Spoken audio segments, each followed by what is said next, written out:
2020. Are you ready?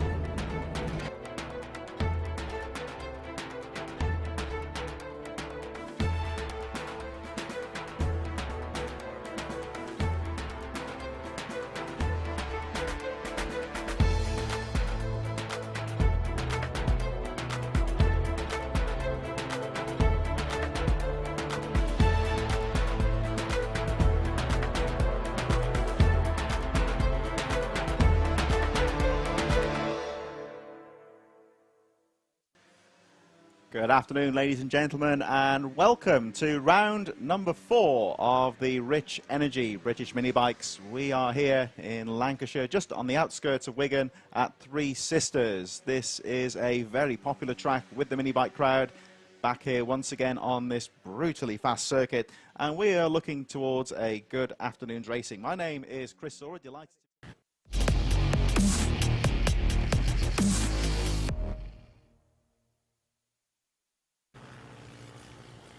It's time for some more MGP JSM action then. The age group is 9 to 14. This is the next stage up from the 90s that we saw right at the very beginning. This is how the grid's going to look. Daniel Goodman then on the front with Ruben Bray alongside Lewis Mullen and Harvey Lathrope making up row number 2. Peter Willis goes from 5th place. Zach Weston then in 6th position, and looking over the page, Joel Gregg and Mason Greasley making up the 4th row. Ty Butler is the leader of the fantastic championship at the moment. He has got himself 106 points. He starts from 9th place with Matthew Wood in 10th, and then you got Tyler Collymore and Kobe Perry 11th and 12th place. Brian Hamilton and Nathan Ellis Ward make up 13th and 14th, with Luke Hutchinson and Luke Schofield and all Luke 8th row. Bobby King and Dominic Gardner make up the 9th row of the grid, and looking on back, Ruby Booth 19th and Ossian Thomas making the top 20. Freddie Cook then with Joe Mozzie Mostica there in 22nd. Monty Hillier in 23rd with George Bartle 24th. 109s from them at the moment, and looking on back more, Matthew Curry, Harry Pell, you've got Toby Skaman there and Kelsey Carter making up the 28th position. Jack Knights and Harvey Brooks make up 30, and then you've got Brooke Champion and Josh Willis not setting a time, a bumper 32 to the grid. Yet again, it's great to see such a big number of riders. As you can see, the paddock is rammed, of course, very well organised in terms of social distancing though.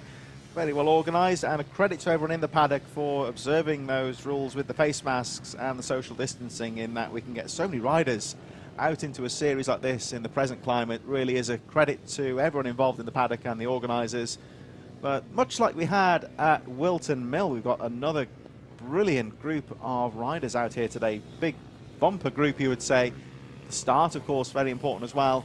And much like Wilton Mill, this is a track that's popular with the riders. Geographically, it's very well located. We're just on the outskirts of Wigan. It's very close to the M6 motorway, if you know your road network. And yet again, it's one of these tracks that really attracts the riders, and great to see so many people here taking part today. You can see there just off on the right-hand side, of course, part of this fantastic Three Sisters circuit. You've got the nature reserve there on the right. So much work has been done to build this up from what used to be an old coal mine around this place, the Three Sisters circuit, up to exactly what it is now, and one of the true brilliant brown site redevelopment programs that has been created in the United Kingdom. But riders now starting to approach up to the grid and get themselves all sorted out. They know what it takes to get themselves up there towards the top, but it's, again, more multi-class. Yeah, but they're both here, of course. The riders racing together, but scored separately. So you've got that factor, of course, of riding with riders in different classes. As the last few riders go on, they will, of course, keep you up to date with the relative classes, the relative scores as the race goes on. Riders now appear to be in position, and moto number 1 of the junior SM140 Mini GPs is about to get underway, in association, of course, with Uggly and Co. Last few riders are on the grid now. It looks like we're about ready to go. One rider just getting a bit of help there, but the bike seems okay. And all eyes on the high-vis at the front. The start of the green flag will go up in a moment. There we go.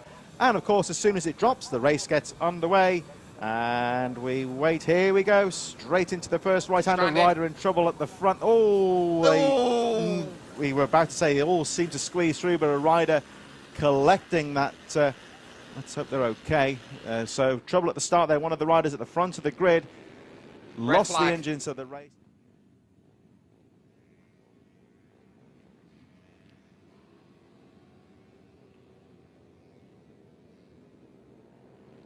So here we go with the restart, and wow, looks clean this time. Everyone seems to have got away nicely. And here we go, Jake. Well, it looks like Daniel Goodman on the 57 looked good earlier on, and he's got the jump on the field. He certainly has. He's done very well. Everybody nicely there going through on the second attempt then as they take the rise through Lucy's Valley and towards the S's 3, 4, 5 as they funnel on through. A nice clean start as they now make that progress through the next left and into Luna Bend once again. Little bit of side-by-side action then between the two different classes right now, but it's all about trying to build up a little bit of a rapport through the opening couple of laps and really start to motor on lap 3, lap 4. That's when money laps come in. Well, here we go, a nice clean start. The last few riders on the grid making their way around Luna Bend onto Conrad Straight for the first time there. We just briefly saw the number 100, Kelsey Carter, a bit further down the field. Everyone through nicely after that difficult first start. Good, clean first lap. Somebody going for a nice outside. Ty Butler, I think he was in 12th place, going for a nice outside sweep into the final corner. But it's Goodman that leads. Ruben Bray second, Lewis Mullen in third, Willis fourth, Joel Greig in fifth. A little bit further down is the 28 of Mason Greasy, who leads the Junior Supermotos. Oh, it's getting close to the front here, Jake. Oh, it certainly is, and that is category on category. At this stage, they go on through. And of course, Mason Greasley can't afford to be a little bit too cautious, but as they funnel on through, those at the front are having a pretty nice scrap. There is, of course, there's some brilliant work in towards that Luna Bend, and now it's about open out the corner. How are you going to try and attack this section onto that long Conrad Straight as they go towards the Pentive Climb? This is where you have to be very, very wise in terms of how you attack this section of road, and it seems like it has been all nice and calm for the moment. There is the 151 having a pretty nice run of things at the moment. Peter Willis, of course, leading when it comes to his championship. Dive down the inside here for the number 35, Zach Weston, but can't take the corner. Peter Willis looked good out of the Luna Bend, actually. Nice outside drive and getting a good drive down the straight, and holds on to that position, although right on the tail there. Looks like Joel Greig on the number 3. Very close indeed. Again, though, down the inside, Zach Weston having a look, but he can't get close enough. We saw that pass a couple of races ago down the inside to get that front wheel in there. But Weston's got to hold on. Let's have a look at the 35. You'll see him there with the yellow and orange coloured machine. Sorry, white and orange, I should say. Just on the back of the number 3, there he is, number 35, looking strong in that middle part of the lap. Right in his tail is the leader of the Junior Supermoto class, the 28 of Mason Greasley. Nice outside sweep there from Greasley as we see Weston trying to look down the inside. He's got a good toe down the straight. Is it going to be enough? Yes, absolutely it is down the inside, but there's the second phase that almost comes in, starting to run out of road slightly there on the back half of that, but you're not going to keep the foot in over the coward summit. You don't want to be the one who's known as the coward as you go through there, and then onto the power out of the final corner, trying to get some run. Goodman in control, 8/10 ahead of Bray, but Weston now ahead of Greig, and now this is a 3-bike scrap going on for 4th, 5th, 6th at the moment in this one, and this is key because Willis does not want to be involved in this at the moment as there's a rider off. Yeah, rider in trouble now. I don't think it's one of our leaders. I think it's a bit further down the field, but certainly looking good there for Ruben Bray. Pulling away a bit now. Ruben Bray looking good in second place, although there is a rider down. We're just trying to identify who that is. We'll pick this up on the lap chart in a moment. So I wonder if that may be one of the 2 leaders that went down. I don't think it was Goodman. A lot of potential, but there is Weston again as he tries to find a way through to 4th. Willis has got to be careful about this one and make sure there's not too much. Now, the big issue here for Willis right now in 4th place is main championship rivals. Where are they? They're 1st and 2nd right now, and there is the issue. Another little look to the inside. That's not going to be best forthcoming as they cross over the line at the moment to go through, and I have a feeling it was Bray who went down. He's dropping down the lap charts here, so quite evidently the fallen rider who appears to be okay is Ruben Bray. He's off the track and apparently out of the race. That could be big news in terms of the championship, which means, of course, this battle we're looking at the moment, they've all been elevated a position. The 111 of Lewis Mullen currently in 2nd position now. Peter Willis just behind in third, Zach Weston in fourth, Joel Grigg and Mason Greasley still leading the Supermotos by quite some margin from Tayo Collymore, Ty Butler and Matthew Wood, who are a bit further behind as they encounter a slower rider just holding his line there. Good riding from the back marker just to hold that line. As again we see Weston having a look down the back straight, just trying to get a peek down the inside. Both riders getting a nice run down the Conrod straight, but Willis has got the corner again though. That dive down the inside. 1 lap to go, and at the moment Goodman looking strong, but all the action here for second place. Absolutely it is, and now you start to focus. Okay, you get one more lap, you get one more chance, and Weston will want that third place because this helps Willis in the championship. Remember, it's going to be 25 points for a race win, and if you look on further back, it's 16 points for third place compared to 13. He's picked up 3 points, but there is Weston trying to get very narrow right now in terms of this run, and don't count Grieg out in this situation. Third, fourth and fifth, we've seen already so far in terms of these races, they can go just like that, just off Mostica. Yeah, and look at Mason Greasy starting to get involved in this one as well.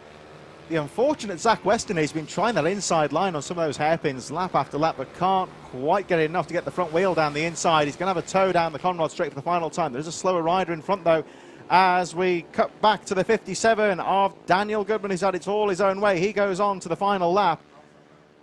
Well, it's going on an extra lap, we believe. I think there was a stoppage earlier, of course, so it looks like we're going to tag on an extra lap. Here's the 57, the race leader, nipping through some of the back markers. There was the 100 of Kelsey Carter, currently 22nd on the track. So, showing on the timing screens, the race is finished, but looks like we are going on another lap. So it's all going to be pretty close here. Still Goodman leading the way, though, as we head on to this final lap. Trouble. Oh, no. Oh, that's 97, I think. Butler has gone down. That's the championship leader. Yeah.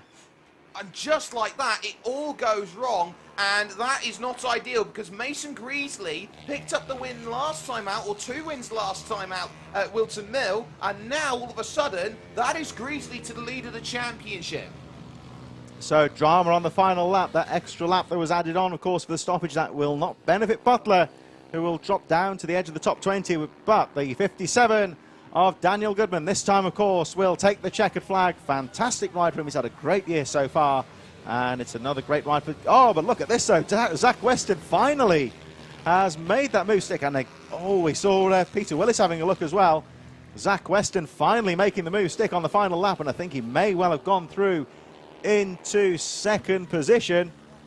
So perseverance paying off for Zach Weston in a drama-filled final lap. Absolutely. Everything that could go and happen pretty much has, and that is pretty much why you race to the checkered flag. We didn't quite get it right up here, but, well, the big key is that you race when it comes to these sorts of things to the checkered flag. Doesn't matter if it's what you think it is, what other people think it is, you race to the flag, and we saw how the championship leaders changed by one rider just finding a mistake there in terms of Butler at the final corner, and that is why you have to race to the flag.